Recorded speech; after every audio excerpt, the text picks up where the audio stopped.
in the second and third para sa Pacola, partner. Both scoring 26 points matapos sila nga mismo ng 16 lamang ng first quarter. Naporto na sila actually na the quarter ng third quarter. Makagayon na lang sila pero may napaito sila sa dumas ng third quarter. Patuloy na hindi maipakla ng Pacola itong score na to, pero ang bola off the hands ni Victor Pablo at mananatili sa panic ang Pacola. At least for their own content na malaki ito kung may mapasok na ng Pacola. He's stepping on the line. Matagal na tayo hindi nakakita ng ganyan. Kung sa yung pass away yung pato. So, turn all the way. Here's the Mazda PBA winning drives pro. Matandaan ninyo na kung anong Mazda model ang dumaan sa street shields and the people's funding Mazda adds at the hulog to drop boxes of any FMC dealer. You can win 10,000 to 30,000 in the monthly gross at isang Mazda B2500 pickup sa Grand Pro. See posters and printouts for details. Mukhang linya Bobana. Ito si Todd Winning sa ilalim. Pinayungan sa Tony Velasco. At another 24-second violation sa mga nagsimang lalo na sa ilalim. Now, finally, ano po yung times boarding up. 10 minutes na 30 minutes sa last quarter. Umuulan ng supalpal po na ngayong araw na to. Sa dalawang kumpanan, they combined for at least 7 block shots. In and out para kay Boy Bits Victoria. At ang formula siya ng umitangan ng bola ngayon. 10-17 ang ilalagay sa ating Mano Porter. Dito na ron, Aban Correntes. Lahat ng mga Benitez. Ato Coutinho, masa niya, matik na maagaw. 11 seconds na rin sa Black. Gogo ulit, jump shot sa Ato, malakas. Meneses, iuna na, lapat kay Jorge Santos. Ang ganda na lusot! Meneses! Dalawa ang tinangan ni Ferrer Meneses. Isang maliit, isang malaki. Pero siya ang namayari. Isa na kanyang kaya. Pinadaan niya sa ulo nito si Romel Santos. Nagulat ito si Romel and Benji Paras had to reach in. No way to stop the aerial Voyager. Kaya lang pagkamapaw ng Pacola ang agawin ng kalabangan ay ngayon ay nasa kamay ni Ferrer Meneses. Alertness on the part of Ferrer Meneses. Alam niya, mali yung bangya sa pagtanggap niya ng bola. Kaya kailangan ng bitaw. Hayaan makahawak muna yung kanyang kalaban. Pero ulo, dito na siya. Ayos nila, ayos nila. Kanyang ginamit. Pero nakahawak niya ang bola. Sinigurado niya. Kaya di ba kung bakit mo nung Santos? Dalawang pilota eh. Unang tikim ng alamangan ito ang bola lamang sa Formula Shell 71-70 at may foul si Jack Tanuan sa pag-drive 50% of Formula Shell pero ang mga bola after shooting 39 during the first half 53% ang kanyang shooting making 10 out of 19 attempts. Gales Subal nasa loob na po may traveling si Benji Paras. Good call ni Referee Chua. Tama ka at nakita kasi ni Benji Paras ng galaw nakatsacha.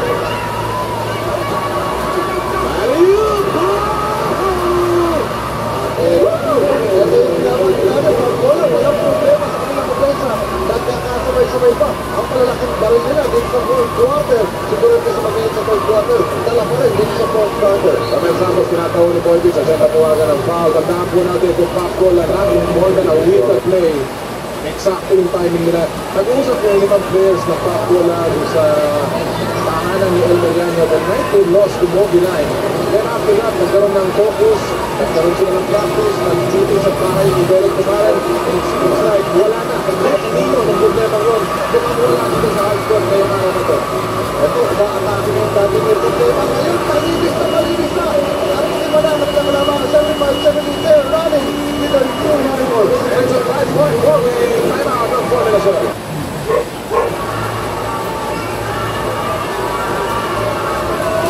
Pilipang tumawag ng timeout si Coach Chito Narvaza. Dahil sa isang onslaught itong Pacola partner, 75-70 ang ating talaan, 5 puntos na ang abante ng Bucklers. At 70 point pa ng Formula Shell. Nagawa nila ito ng 1 minute and 30 seconds lumilipan third quarter. Benji Paras na bulabog at may traveling na naman ay tinawag laban si Benji Paras. Kung hindi ba natawagan ng traveling si Benji na uuwi pa yung kanilang shot clock sa yung depensa at momentum ng kontra ng Pacola, ramdam natin dito sa second half of play. Yan ay matapos silang tampakan ng 13 nung simula ng third quarter. Alam mo parang matagal mag-develop ng play ng Formula Shell. Wala kung iwan na bago, doon talik-talik sila dito ang pinamin ng mga play. Hindi sila maging ready para umahanap. Lagi pa naman, nakasira sa depensa. Eto, ang Pacola, sinisira ang depensa ng Formula Shell. Kung meron daw man opener para sa Pacola, ito si Gerald Meneses Kida ang nagpapalabas ng pack dun sa cola ng Pacola. They're now on top by 7. Bernal Meneses with 13 points. 13 lahat nagawa niya dito sa second half. Victor Pabla, matagal na rin yung nananahimik ko. Romel Santos, jump shot, wala pa rin. And Pap Cola displaying the defense and the offense that they have been used to and they were known for even back in 1995. I'm looking at the lineup of Pap Cola. Kung mananalo sila ngayong gabi nito, this could be a start of something big for this team. Offensive rebound ni Boyvich Victoria, 7.5. Marami pa pong oras dito sa orong ito. Both teams looking for a victory of Formula Shell. 2-3 ang kanilang record. Pap Cola 1-4. Lahat pareho silang nasa ilalim ng team statistics. Vic Velasco! Sa harap ni Benji Oras at Johnny Escobar. Itong si Vic Velasco nagpapakita ng kanyang hila sa ilalim. 9-point lead para sa kupunan ng Pap Cola. Ang laking kalangan sa backcourt scoring. Pap Cola 27 points. Boyvich Victoria may karamihan niya. Kumagala ng Pinagiro. Rebound. Victoria na naman. They're on top by 9. Well, yung mga stats na kanina nakita natin sapagkat sinalalaro po ng Formula Shell. Halos hindi pumupunta sa kanyang mga backcourt players ang bola. Lahat sa loob ang basa nito. Kabalik na rin sa kupunan ng Pap Cola. Meneses, turnaround. Wala. Offensive rebound. Tanungan. Kita mo yung laban ng mga malalaking nakapula sa ilalim ngayon ay pinapakita. Actually, na-preso na si Jack Tanuan to, pero Hinugot na po ang laro dito. Pap Cola on top by 9. Alam mo, partner, ang Shell has only scored 2 points in the last 12 minutes. Halos isang quarter na hindi nakakagawa ng puntos itong Formula Shell. And that could have been a record of sorts, Noli, dahil mapalansin na 12 minutes, halos isang quarter yan. Dalawang puntos na nagawa. Kasi yung 68 points nitong Formula Shell, nakuha nila in the 6:49 mark. And ngayon ay nasa 6:24 na tayo ng fourth quarter. At hanggang ngayon, naghahanap pa rin ng butas sa kumakita, but they are going to the same option. Yung option nila sa ilalim. Ito, kung sa labas, wala man lang ang ilalim. Asa, Jacket nila sa labas. Wala pa rin. Papiga, kumakas sa back-glass rebound ni Jack Tanuan.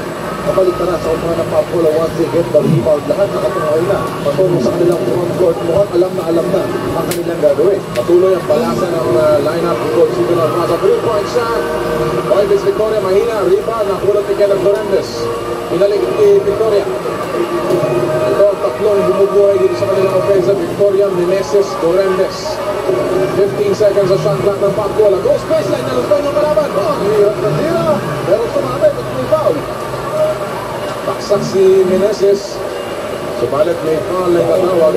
Laban si Ben Buda. To think, Noli, itong si Sandro Rilabit maganda rin ang nilalaro. Pero hindi siya pinapanggap dahil sa mga yung nagbibigay ng mga puntos. Hindi siya maging problema nila. Hayaan nila itong tatlong markadong player sila, Meneses, Dorandes at Victoria, na mamuno ng kanilang pag-atake dito. 10 na kanilang lamang at hindi pa namin hindi sa free throw line si Meneses. Si Meneses, mga kaibigan, isa doon sa ika nga nagkaroon din ng meeting kay team manager Elmer Llano. One-on-one, ang balita ko, one-on-one dinner or lunch ang ginawa ni Elmer Llano. Ika nga iupo yung kanyang mga superstar and it seems to be working. Well, right now, it definitely is working. Kaya sila ng labing isang puntos coming back from a 13-point deficit. Wala pa rin puntos itong Formula Shell. They have not scored. Here is a fourth quarter, mga kaibigan. Labing isa ang abante ng Pap Cola. Pablo tumatao na ngayon kay Meneses. 5:05 remaining. Meneses, binilusot kay Victoria. Masyado malakas. Rebound, Johnny Escobar. Well, binabanggit mo, Noli, itong mga taga-Formula sila hindi pa nakakascore. Dahil all throughout this ballgame, naglaro sila sa ilalim. Ngayon nasarado na kanilang ilalim, wala na sila mapuntahan. Aras, sinatrasan sa Tanuan. Hindi kumagat. Pasa niya, putik na mga ni Velasco. 9 seconds sa shot clock ng Formula Shell. Romel Santos, nakataluhan. Ang pasa niya, naagaw ni Dorandes. And this will be goodbye. Kenneth Dorandes. Goal! Sarado sa ilalim, sila ang bumukas sa pamamagitan ng slam dunk. At ito, umaapaw na ang Pap, Noli. Umaapaw na indeed. Sobra-sobra na yung sizzle ng Butlers at this time. Wala pang puntos ang Formula Shell sa fourth quarter. Condon in that field goal shooting. 6 out of 13 naman. Ito mga taga-Pap Cola, patuloy ang kanilang pag-recover sa kanilang puro shooting ng first half of play. Dito, puro Pap Cola na natin mapapag-usapan. 83-70 ang ating score. Vickers doesn't lead. At ngayon, si Richie Dixon, mapalitan si Romel Santos, samantala steal. And Dorantes has been having a tremendous second half, 16 points for Kenneth Dorantes.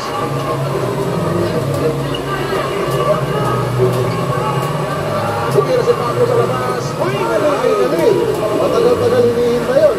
Mga players, kasi kahit si Coach Chito Narmasa ng Port Lechel, after more than 15 minutes, Yes. only. Ang nalalabing oras sa ating laro, 3:47. Ang huling puntos na nakuha nila, bracket 6:49. Meneses, pinagka, wala. Jocelyn, nagmamadali ngayon. Magkakataon makabalik. Dixon, 3-point shot. Wala. Rebound, nakuha ni Jack Taluan. They are still controlling the boards at ngayon may laksa rin na ang mga taga-Pamplona na magtahan-lahat. Yung pag-arangkada nila, hindi na nabutan ng mga taga-Pamplona. So, isa sa mga problema ng Chilean. Isa na, kanilang full timeout.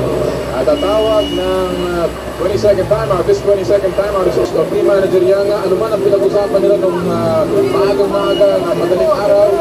At kung ano man ang pinag-usapan ng mga players, it is working for them. Pero pakita natin ang ating coach naman.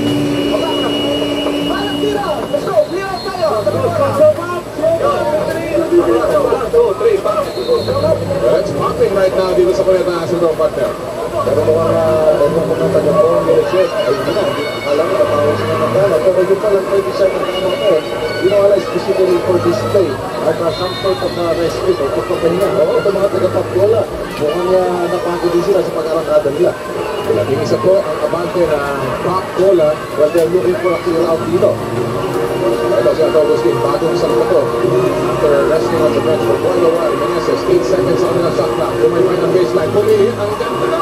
Oh, ito. Matagumpay pa yung play na yaping laro ni Coach Derek Kumaren. Ang sira para kay Berel. 2 puntos sa naman ang resulta. At presyo na talaga ang pera. 17 puntos para kay Berhel Meneses, Benji Paraso, pinatulog din. A lot of speed on the ball. At may foul, nakasama yun, foul. Si Jack Taluan o si Meneses? Well, paiyakan ang mga puntos. Hindi ko ball na siya sa punto nito. Pero sa atin yung Benji, kahit paiyakan yan, tatanggapin ko na. At may foul pa si Jack Taluan, yung second personal foul. Putting Benji sa free throw line for the bonus shot. Well, nauubusan ng partner ang 4 minutes ng oras. 2:55 ang malalapis sa ating fourth quarter. They're gonna make a run. Ito na yung oras na dapat nilang higpit ang kanilang depensa. Ipasok ni para sa kanyang bonus na gawa niya. Well, kanina kasi na first half of play, ang namumuna sa upunan ito si Benji Paras dahil na kumakabit yung bola sa kanya sa ilalim. Ito sa second half of play, halos hindi na pakabuti ni Benji. Oo. Konting tracking itong formula shell. Nakabog siya to Agustin. 11 seconds sa kanilang shot clock. Meneses, na-trick from din. Pasa sa loob, muntik ng makagaw ni Benji Paras. Nananatili ang bola sa panig ng Pop Cola. Only 7 seconds remaining sa shot clock ng Butler. Big break yun para sa Pamplona. Yung risky yung pass ngayon ni Berel Meneses. Buti na lang, ang tawag ko nito sa kanila. Pasa sa labas, Boyvix. 5 seconds, 4. Tumira siya, wala. Rebound na naman niya ito, Agustin. And that has also been a good story dito, Partner. Well, ito nga mga taga-ball nila siya. Kagaya ng binabanggit natin kanina, ang daming tao sa ilalim pero hindi sila makahabol ng bola. Kaya pag long rebound, balik sa Pamplona yan. Meneses, shake and big, walang kumakagat. 8 seconds na naman sa kanilang shot clock. Victoria, big, lumapit sa gitna, walang makakita. Pero dito sa tira. Meneses, follow up, Ito na, hindi na masawata ang pag-arangkada ng mga taga-Pamplona at nakikita mo yung magkatuwa nila. Last 2 minutes is brought to you by new Premium Dry London Gin, just right for you. Kasi yung pagkatalo nila sa Mobile, mas galasik na ulit. May mga players na nag-initiate na, nagkaroon na nag-initiate na pamuluhan na. Oo, ang ganitong shake-up kung hindi mag-solution na, the ultimate solution to their problem. Oybis Victoria tinawagan ng foul at kung nakikita mo yung bench ng patuloy na ini-encourage nila yung kanilang mga kakampi. Si Sandy Wilson, nakaupo na dito sa sideline, magandang inilaro niya ang mamang yan. Yung kanilang buong coaching staff, very animated. Iba yung espiritu na inilabas din ang ngayong araw na ito. Tama yung dahilan kung hindi manager ay Maria, ayaw ka ng pagbutin. Doon nakikita niya na nga, bumalik na sa mata ng mga bata na. So, will to win. Yung isang pagpunan na muntik na maka-grand slam 2 years back. Yes.